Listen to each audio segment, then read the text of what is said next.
클래식 인물 열전. 손수연의 팡팡 스토리 클래식.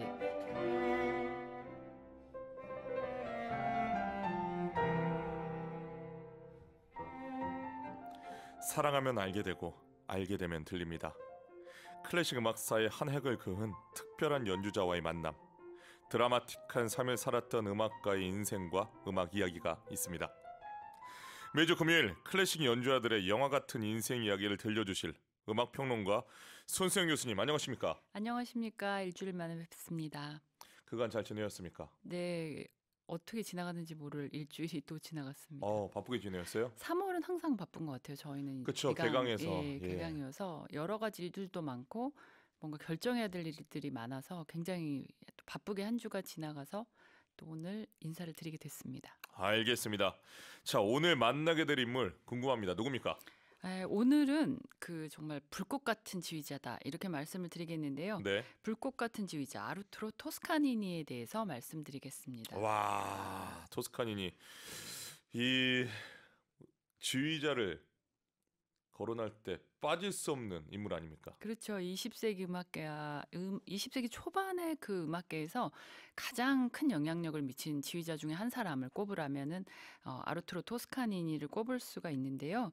이 사람은 자기가 지휘를 했던 모든 악곡을 아주 면밀하게 검토해서 19세기 후반에 등장했던 지휘자들이 어떤 작곡가의 지시와는 별개로 자기 마음대로 해석했던 것을 다시 악보에 충실하도록 만들었던 지휘자이기도 합니다.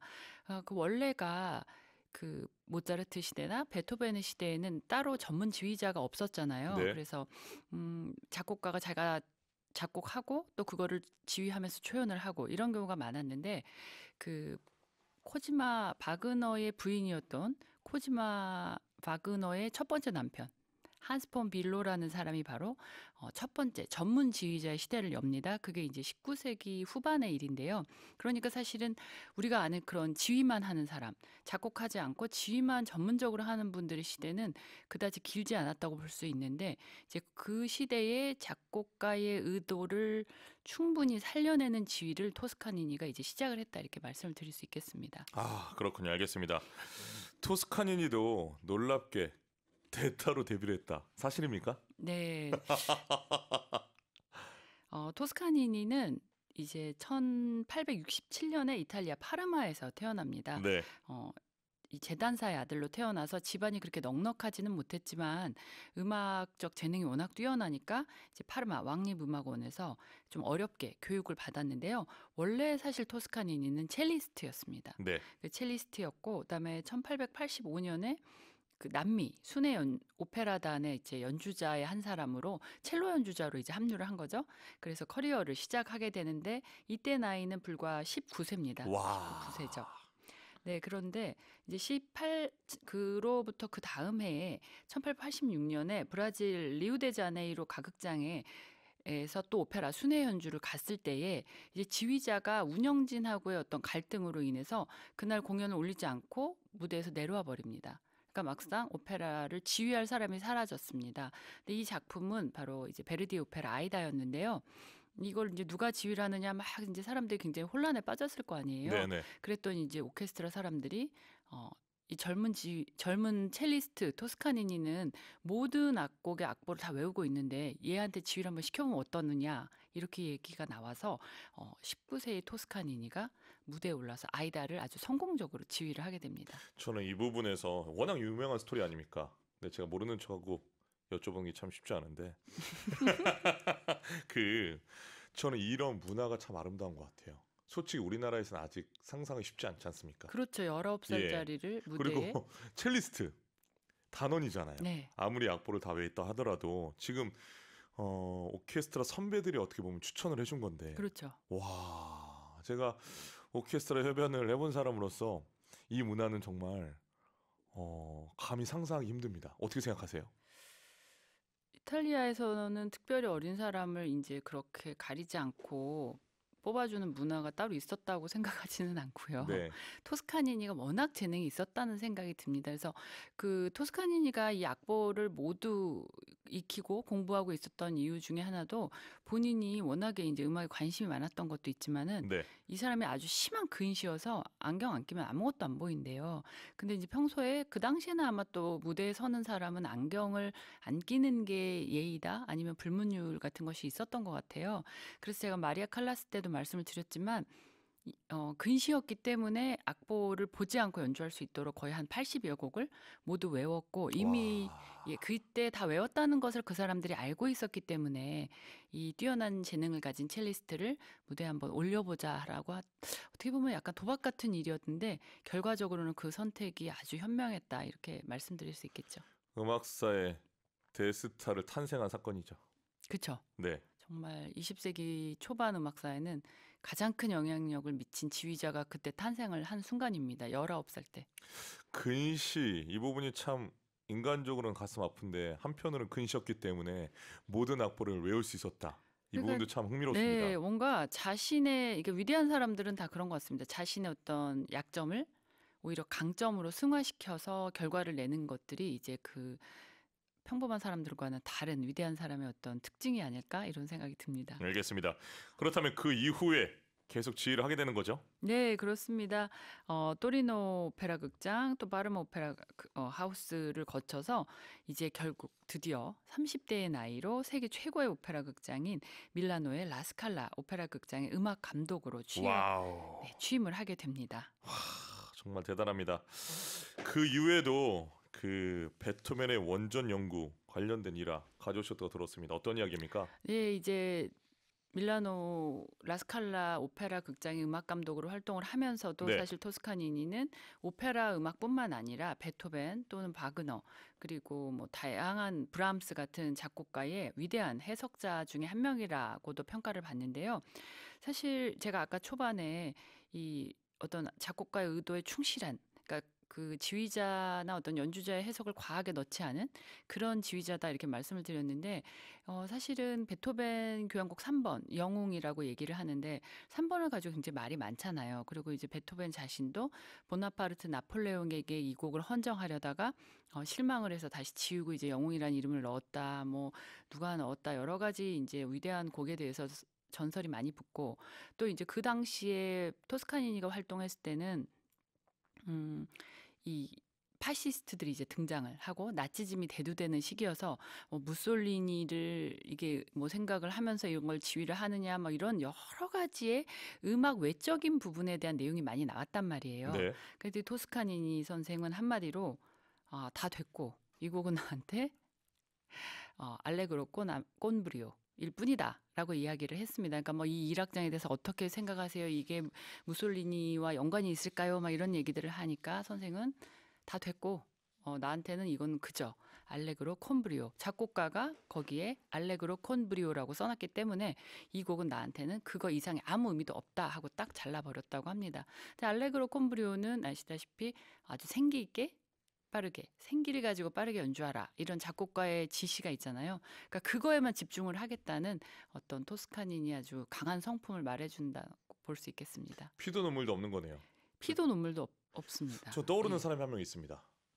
토스카니를 설명하면서. 아, 네네. 예, 음악 평론가 손수연이라고. 아, 네. 피도 눈물도 없다는 그 네. 평론가. 네. 네. 어떻게 생각하십니까?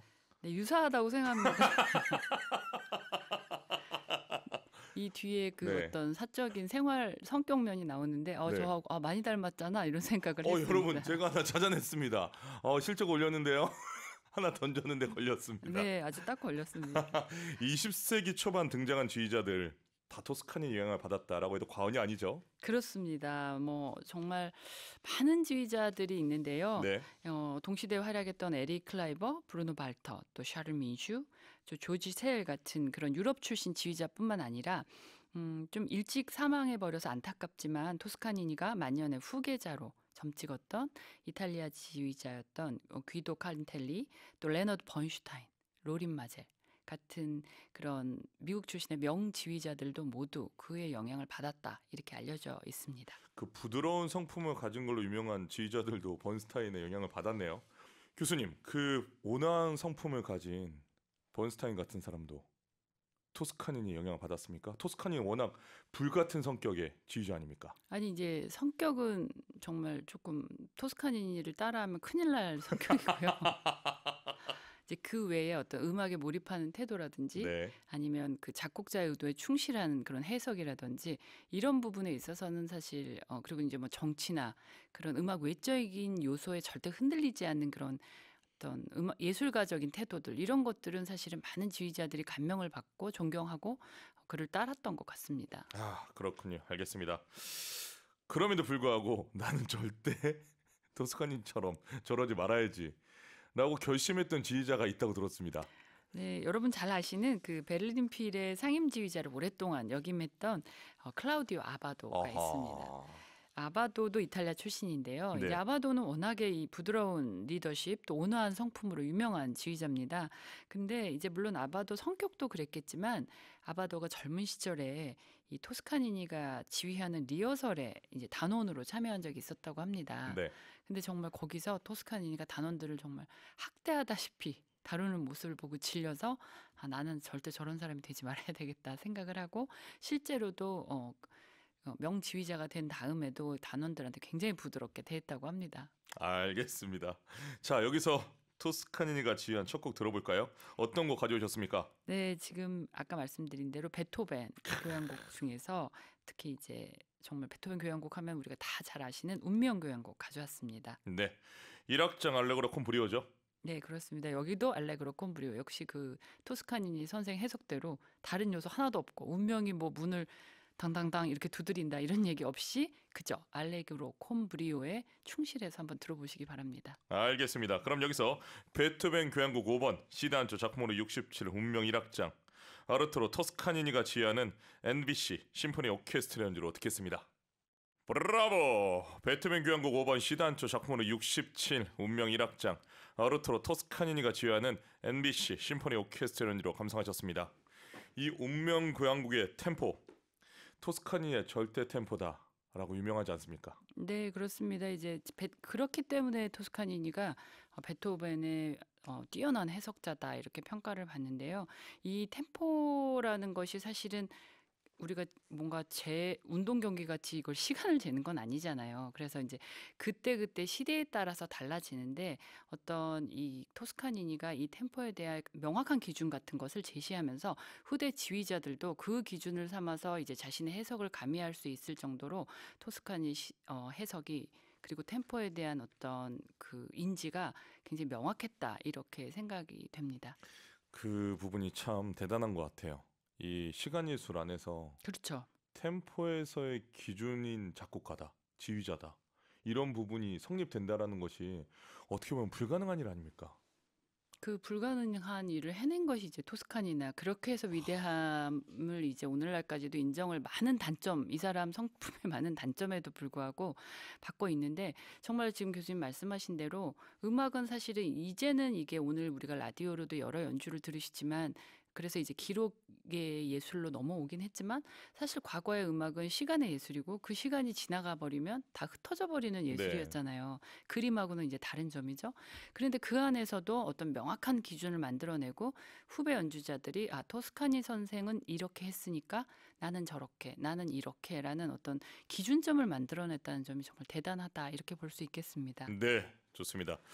우리가 베토벤과 토스카니니 이야기를 나누고 있는데 토스카니니가 작곡가 푸치니하고도 인연이 특별했다 들었습니다. 네, 그 굉장히 개인적으로 친했던 사이인데 네, 어찌 됐거나 이 토스카니 선생은 타협을 모르는 그런 불같은 성격 때문에 주변인들하고는 아주 다툼이 많았습니다. 푸치니하고는 오페라 라보엠, 또 서부의 아가씨, 투란도트의 초연을 모두 토스카니니가 지휘를 했을 정도로 깊게 교류를 했는데요. 이 사람들 수시로 싸웠다 화해했다를 반복했다고 아하. 합니다. 그래서 어떤 해에는 그 크리스마스 케이크 있잖아요. 이탈리아에서만 이제 서로 주고받는. 근데 이제 푸치니 선생이 매년 친구들한테 이제 자기가 선물로 케이크를 돌렸던 것 같아요. 네, 근데 이제 케이크를 발송하고 난 다음에 또 토스카니니하고 싸움이 난 거예요. 그래서 이제 기분이 상한 푸치니는 이 케이크를 회수해야 되겠다 생각했지만 이미 발송이 됐고 그러니까 모양이 이상해졌잖아요. 네. 그러니까 이제 푸치니가 토스카니니에게 전보를 쳤다고 합니다. 실수로 크리스마스 케이크 잘못 보냈음. 이렇게 보냈대요. 아, 정말 쪼잔하게 그지없네요. 그랬더니 또 토스카니니 바로 답장하기를 실수로 크리스마스 케이크 먹어버렸음. 이렇게 너무나 이거 정말 실화입니까? 네, 싫어합니다. 이 위대한 음악가들이라고 하기에는 유치하기가 이를 데 없는 그런 또 어떻게 보면 굉장히 아이같이 순수한 면들이 있었던 사람들이라고 생각이 됩니다. 아, 그런데 매력이 터집니다. 저는 더 네, 좋은데요. 똑같은 사람들이다 이렇게 보겠죠. 알겠습니다.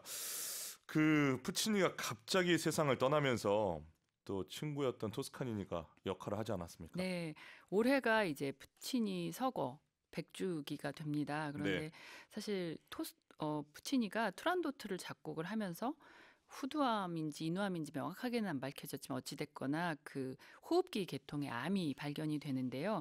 이제 이분이 이제 투란도트를 작곡을 하면서 수술을 하고 이제 깨끗이 나와서 와서는 완성을 해야 되겠다 이렇게 생각을 해서 벨기에로 푸치니 선생은 떠납니다.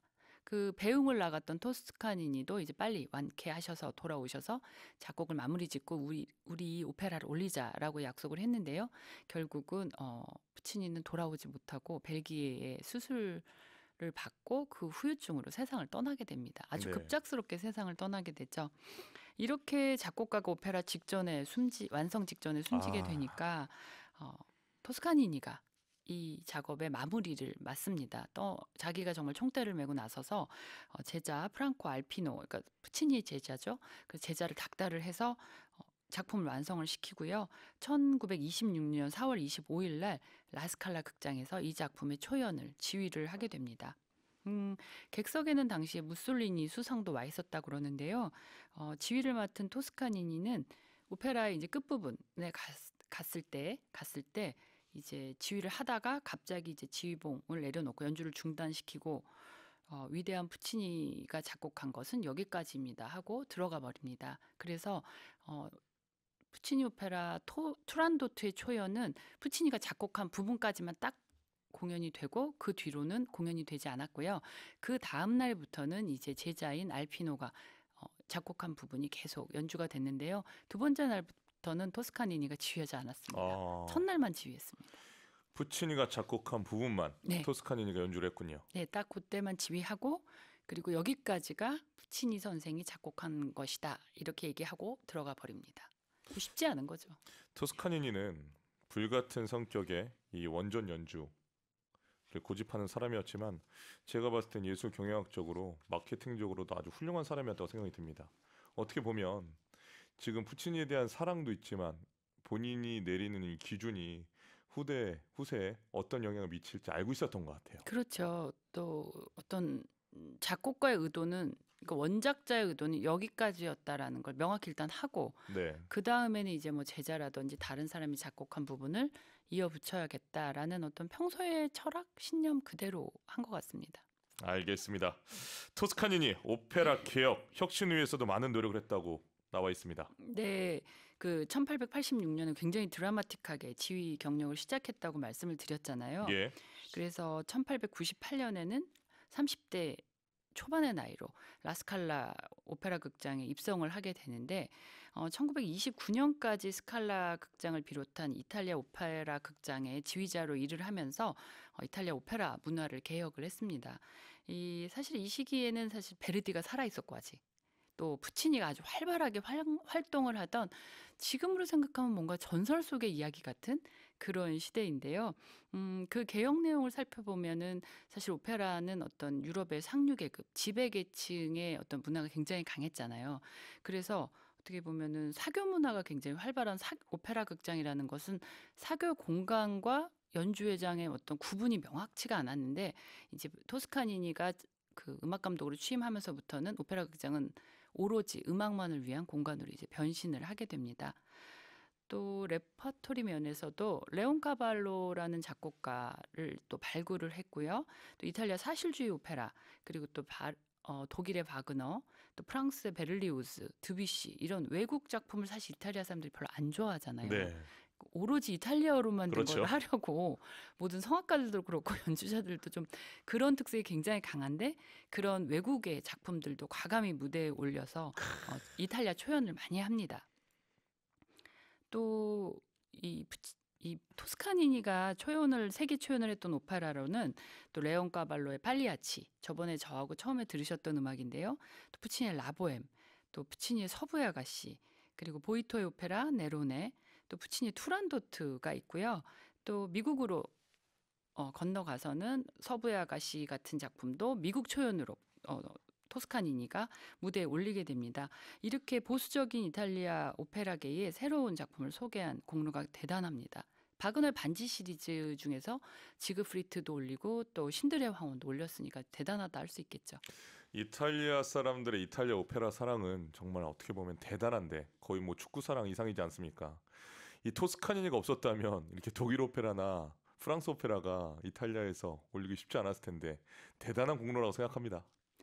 네, 이탈리아 사람들은 뭔가 오페라 사랑을 가장하지만 다른 나라 언어 공부하기가 싫어가지고 굉장히 이탈리아 오페라를 많이 하는 그런 경향도 있다고 생각이 됩니다. 아, 정말 피도 눈물도 없이 또 네. 공격을 하시네요. 이탈리아 사람이 이탈리아 오페라를 사랑하는 건 분명하지만 언어 공부가 게으르다. 게으르죠. 합창단도 그렇습니다. 아, 네. 그렇습니까? 네. 오로지 모국어만. 모국어에만 충실한 사람들입니다.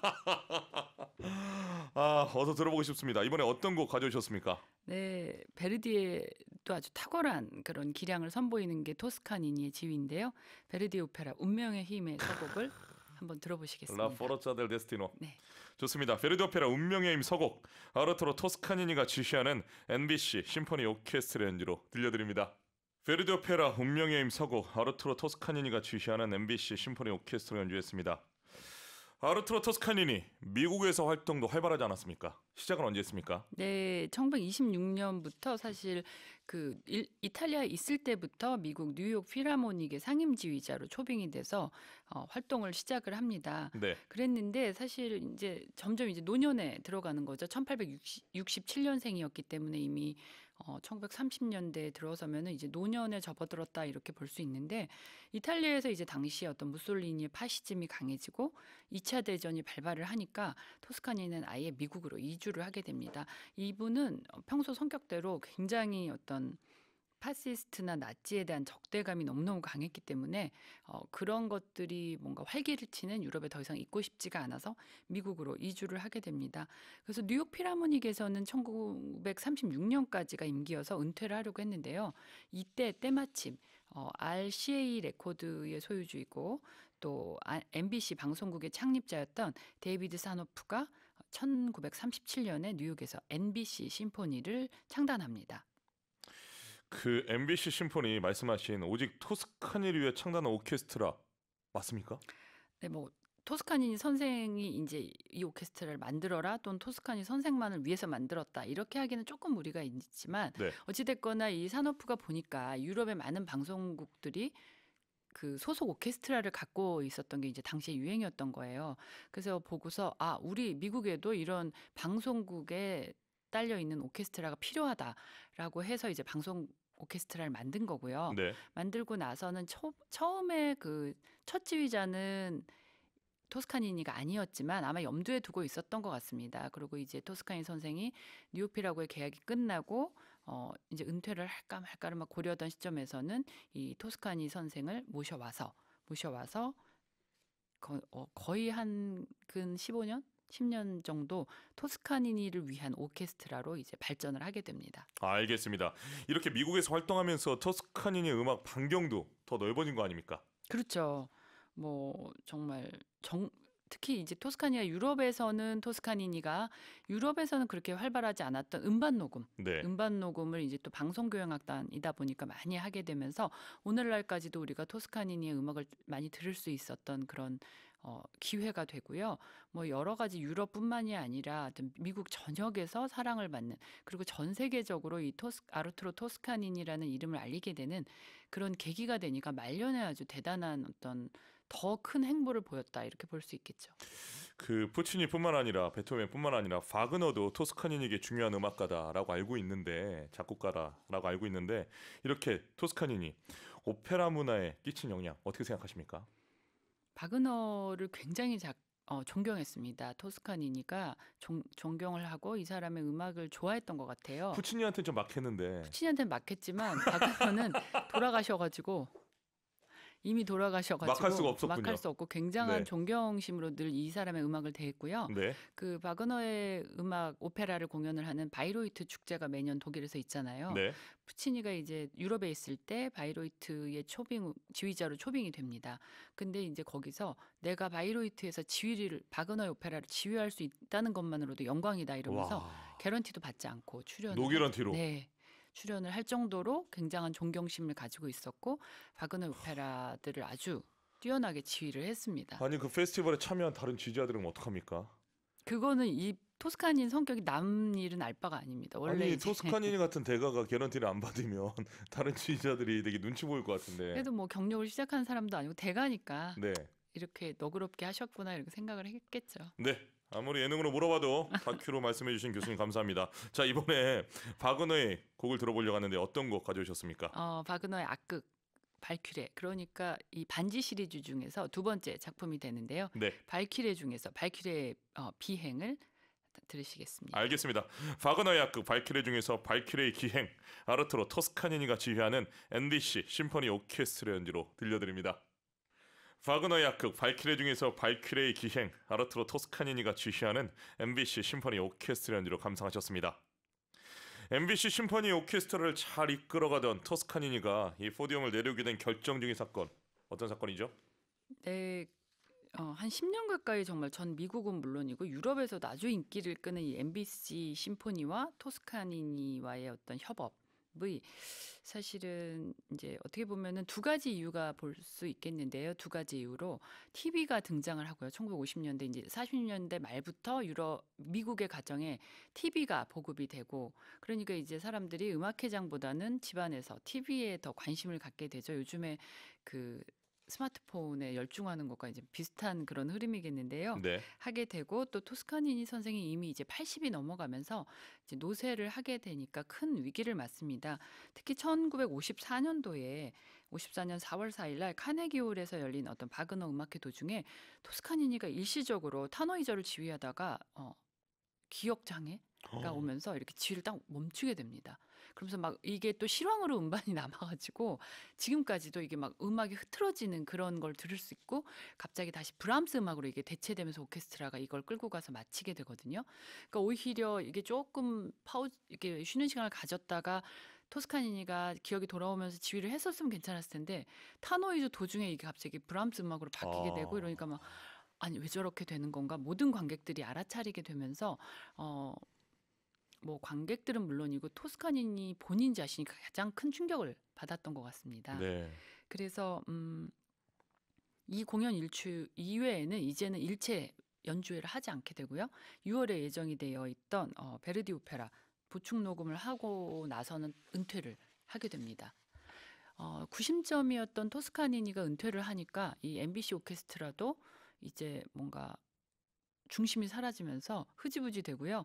그래서 심포니 오브 디 에어라는 이름으로 좀 바꿔서 상임 지휘자 없이 지휘자가 없이 토스카니니가 했던 그걸 살려서 하다가 이제 결국은 금방 해산을 하게 됩니다. 지금 말씀하신 심포니 디 에어 우리나라에서 내한 공연을 했던 걸로 기억하고 있습니다. 네, 심포니 오브 디 에어는 아시아 투어의 일환으로 정말 무려 1955년도 그러니까 우리나라로서는 전쟁이 끝난 직후에 한국을 방문을 합니다.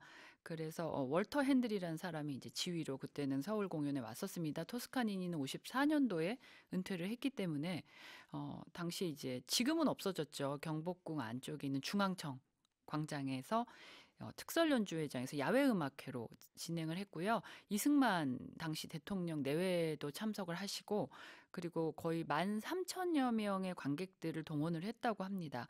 이 공연이 우리나라에서는 해방 후의 첫 해외 오케스트라 내한 공연으로 기록되고 있습니다. 그렇군요. 교수님, 우리 코너가 정말 의미가 있는 것 같습니다.